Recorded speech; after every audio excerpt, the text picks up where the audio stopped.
అరే బేవకూఫ్ కేటీఆర్, ఈయన 43 ఓట్లు వెళ్ళినాయి. అవి నీ టైంలోనే ఎన్రోల్ అయ్యి ఉంటాయి వెరిఫై చేస్తే. బోధనలో ఒకటే ఇంట్లో 42 దొంగ పాస్పోర్ట్లు వెళ్ళినాయి నీ హయాంలా. ఓటేంది, పాస్పోర్ట్ ఏంది బంగ్లాదేశ్ వానికి, మయన్మార్ వానికి. ఇది అంటే నువ్వు చేసినది కాదా నిర్వాకం? నువ్వు మీ అయ్య చేసిన నిర్వాకమే కదా. మీరు దొంగోట్లు చేయించుకోలేదా? ఇష్టానుసారంగా ఓటు బ్యాంక్ రాజకీయాల కోసం ఒక్కొక్క ఇండ్లల్లో 10ల సంఖ్యలో ఓట్లు ఎన్రోల్ చేయించుకోలే మీ దాంట్లో, మీ ప్రభుత్వంలో. ఓట్లు కాదు, పాస్పోర్ట్లు చేయించిన దొంగలీళ్ళు. దొందే ఇవి.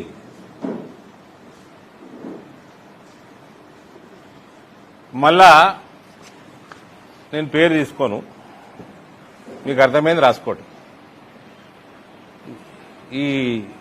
ఈ కేటీఆర్ కేసీఆర్ హయాంలా జూబ్లీ హిల్స్ క్లబ్లలో విచ్చల విడిగా డ్రగ్స్ సరఫరా అవుతుండే. ఈ ఈవినింగ్ క్లబ్స్, పబ్బులు, క్లబ్బులు ఇవన్నీ జూబ్లీ హిల్స్ లో రోడ్ నెంబర్ 45 36 లోనే అత్యధికంగా ఉంటాయి. ఇప్పుడు వచ్చే ఏదైతే ఎలక్షన్ వస్తుందో ఆ కాన్స్టిట్యున్సీలనే ఉంటాయి. డ్రగ్స్ సరఫరా అత్యధికంగా ఉంటుండే కేటీఆర్ హయాంలా. జూబ్లీ హిల్స్ లా, లోకల్ జూబ్లీ హిల్స్ లా ఎవరు కనుసన్నలో నడుస్తుండే? ఎవరు కనుసన్నలో నడుస్తుండే తెలియదా? మళ్ళా కొందరు సినిమాల్లో, కొందరు ఇన్ఫ్లుయెన్షియల్ పీపుల్ దొరుకుతారు. దొరికిన వాళ్ళని కేటీఆర్ నువ్వు ఇచ్చిపెట్టియలే మీ డిపార్ట్మెంట్, పోలీస్ డిపార్ట్మెంట్లో. సమాజానికి డ్రగ్స్ అలవాటు చేసే దాంట్లో జూబ్లీ హిల్స్ నాయకుడు, మీ టీఆర్ఎస్ నాయకుడు ఎవరు ఉండే మరి అప్పుడు?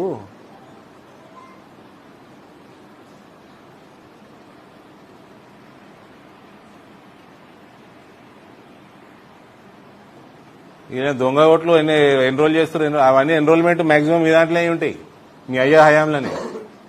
ఓటు ఎన్రోల్మెంట్ కాదు, పాస్పోర్ట్లు కూడా దొంగ పాస్పోర్ట్లు ఎన్రోల్మెంట్ చేయించారు మీరైతే. ఈ దేశ భద్రతకే ముప్పు మీ కుటుంబం, కల్వకుంట్ల కుటుంబం.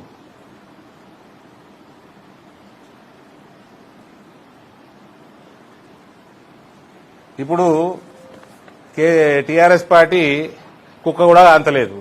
ఇప్పుడేమో ఇవన్నీ తీసి ఎగురుతా ఉన్నారు.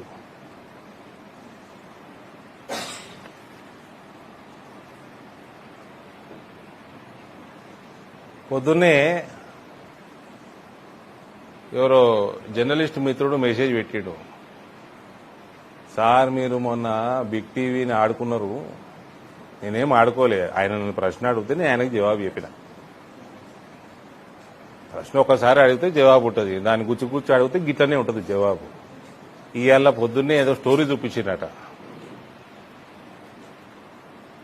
అరవింద్ గారు మమ్మల్ని ఇవన్నీ చూపెట్టలేదని అడిగినరు, మరి వీటి సంగతి ఏంది? హిమాంత బిశ్వశర్మ, సువేందు అధికారి, అశోక్ చవాన్, సుజనా చౌదరి వీళ్ళందరూ బీజేపీలో జాయిన్ కాగానే వీళ్ళందరి మీద కేసులు వెళ్ళిపోయినాయా, వాషింగ్ పౌడర్ నిర్మాణ అనేదో నా పేరైతే చూపించిందట. బిగ్ టీవీ ఎన్ని రాష్ట్రాలలో ఉన్నది? ఉన్నాడా బిగ్ టీవీ వాళ్ళు? ఉన్నారా ఇక్కడ? నువ్వేనా? ఇక ఈ వీడియో మర్చిపోయి నీకు పంపిస్తా, మీ వాళ్ళకి పంపి మంచి జూమింగ్ చేసుకోరు. ఎవరు ఉన్నారు? సంచులు మోస్తుంది వాళ్ళు. మీ కెమెరా ఏడు ఉన్నది? బిగ్ టీవీ కెమెరా ఇట్లా చేయలేపురు, చూపిస్తా మీకు.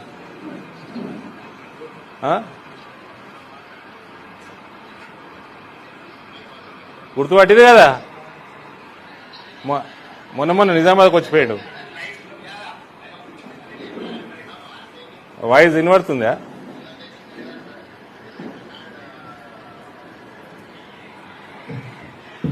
సరే ఇక గుర్తుపట్టి లేండి. మన ప్రియతమ ముఖ్యమంత్రి సంచులు మోసిండు, ఆయన మీద ఉంది ఈడీ కేసు. మరి మర్చిపోయినట్టున్నారు, అది చూపెట్టండి. మీరు తెలంగాణలోనే ఉన్నది మీ ఛానల్. ఫస్ట్ తెలంగాణ శుభ్రం చేద్దాం, తర్వాత ఇతర రాష్ట్రాలకు పోదాం. ఊకే నన్ను గెలుకోకుర్రా. మేమందరము మాకు బట్టలు ఎంత తెల్లగా ఉంటాయో మా నీయత కూడా అంతే తెల్లగా ఉంటుంది. కాంగ్రెస్ వల్ల తెల్ల కదర్ లెక్క కాదు మాది. మాది నిజంగా స్వచ్ఛమైన తెలుపు మాది. మరి రేవంత్ రెడ్డి సంచులు మోసింది కూడా ఈడీలో పెండింగ్ ఉంది. మరి రేవంత్ కూడా ములాఖాత్ అయినా కాంగ్రెస్ తోటి, మోడీ తోటి, అమిత్ షా తోటి అయినా మరి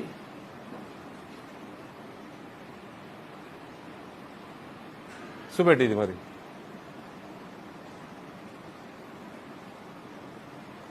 మళ్ళీ ఏమన్నా అంటే ఫీల్ అయినట్టు మొన్న బాగా. నేనేం చేయాలి ఫీల్ అయితే? నువ్వు అడిగినావు, నేను జవాబు చెప్పిన. రుద్దాలనుకుంటే ఇక్కడ కూడా అమాయకుడు లేడు. మా మీద రుద్దుతాము, రిజర్వేషన్ మా మీద రుద్దుతాం అంటే ఎవడు అమాయకుడు లేడుగా. ఇటుకా జవాబ్ పత్తర్ సే దేతే.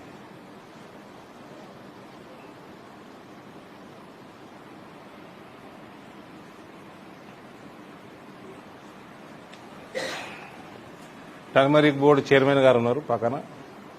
టర్మరిక్ బోర్డు ల్యాండ్ కూడా ఇస్తలేదు ఈ గవర్నమెంట్.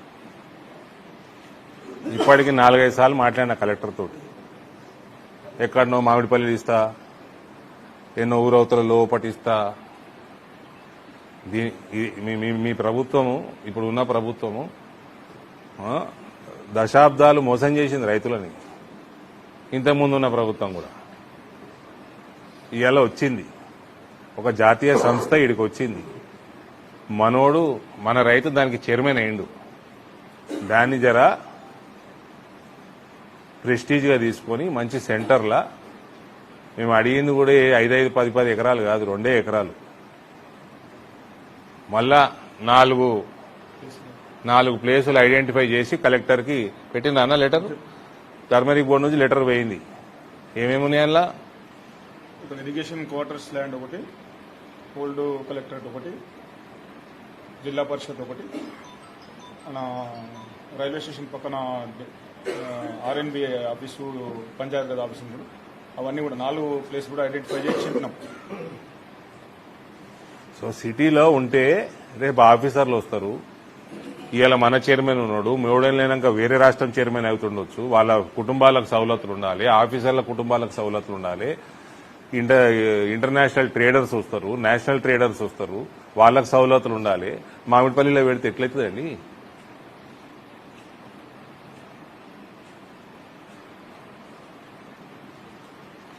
ఇది పనికిమాల రాజకీయం అంటే ఇది.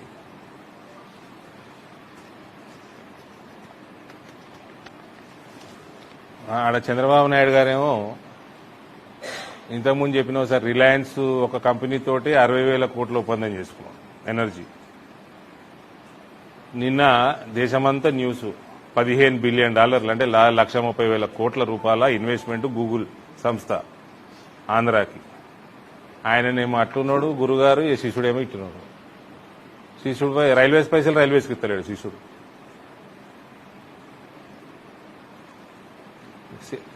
ఆయననే కదా, నేను సిబిఎన్ స్కూల్లో చదువుకున్నాను, ఆయనే కదా. ఏమండి గురుగారు, మీ శిశువుకి ఇదేనా నేర్పింది? మీరు బాబు గారిని క్వశ్చన్ చేస్తున్నా. మీరు చేసే పనిలో 10% అన్న నేర్పాలి కదండి. తెలంగాణ బాగుపడుతుండే కదా.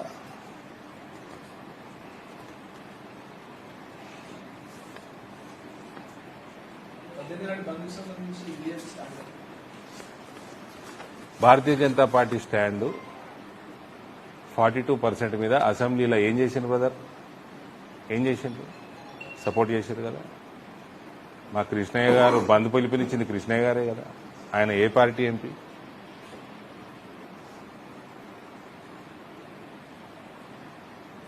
What more you want?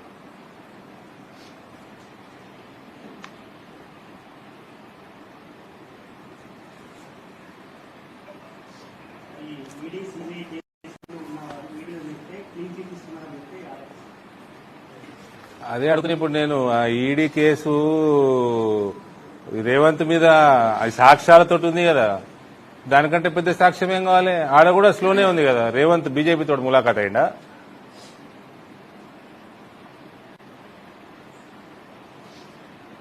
అట్లెందుకుంటుంది? చేసే టైంలో చేస్తారు అన్ని. మరి వాళ్ళ లాజిక్ ప్రకారం మరి రేవంత్ కూడా బీజేపీ తోటి ములాఖాత్ అయిందన్నట్టే లెక్క. అట్లుంటుందా అండి? రైతుల నష్టపరిహారం గురించి ఏమైనా మాట్లాడిపోయారా ముఖ్యమంత్రి గారు జిల్లాకు వచ్చి? ఏం లేదు. మరి లొటపీస్ చేసిపోయాడా? ఏం చేసిపోయాడు? ఏం చేసిపోయాడు? అవు అన్న ఏం లేదు. ఫోటోలు దిగిపోయిండా